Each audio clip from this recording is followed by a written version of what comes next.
నమస్కారం, నేను మీ doctor Mohammad Khaja Mohiuddin, MD general medicine. ఈ మధ్యలో నా దగ్గర ఒక 30 years వయసు గల ఒక అతను షుగర్తో బాధపడుతూ వచ్చారు. నేను ఆశ్చర్యపోయింది ఏంటంటే అతను చాలా స్లిమ్గా ఉన్నాడు. ఇన్సులిన్ రెసిస్టెన్స్ సైన్స్ అంటే ఒంటి మీద ఏ మచ్చలు లాంటివి కానీ, ఎక్కడ ఎకాన్సస్ నైగ్రెన్స్ అంటే డీపిగ్మెంటేషన్ కానీ, ఇలా షుగర్కు సంబంధించినవి ఏమీ అతనిలో లేవు. ఈవెన్ బిఎంఐ కూడా చాలా తక్కువ ఉంది.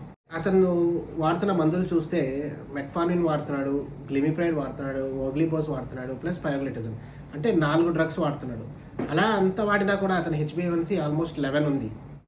నేను అతని హిస్టరీ అడగగా అతను ఫస్ట్లో షుగర్ బాగానే కంట్రోల్ ఉండేది, ఈ మధ్యలో నుంచి అసలు కంట్రోల్ లేదు అని ఒకటి చెప్పారు.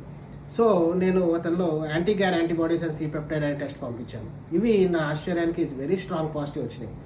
అంటే ఇతన్ని ఆటోఇమ్యూన్ డిజార్డర్ ఉంది. ఇతనిలో ఈ ఆటోఇమ్యూన్ డిజార్డర్ పేరు లాడా అంటాం, అంటే latent autoimmune diabetes in adults.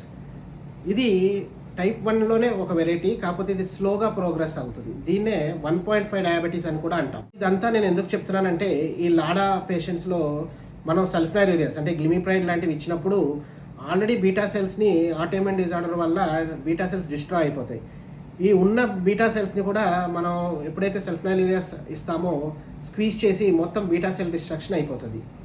So ఈ లాడా పేషెంట్స్లో మెయిన్గా ట్రీట్మెంట్ వచ్చి ఇన్సులిన్. ఈ పేషెంట్కి నేను టైట్రేట్ చేసి ఇన్సులిన్ పెట్టాను. అప్పుడు తన HbA1c వాల్యూస్ 11 నుంచి 8కి దిగింది. సో ఎప్పుడైనా డయాబెటీస్ యంగ్ పేషెంట్స్లో ఉన్నప్పుడు డయాగ్నోసిస్ చాలా ఇంపార్టెంట్. ఇది టైప్ 1 టైప్ 1.5 టైప్ 2 అని తెలుసుకొని మందులు వాడడం చాలా ఉత్తమం. సో మీ వయసు కానీ 30 సంవత్సరాలు ఇంకా తక్కువ ఉండి మీరు షుగర్తో బాధపడుతున్నారా? అయితే మమ్మల్ని సంప్రదించండి. Thank you.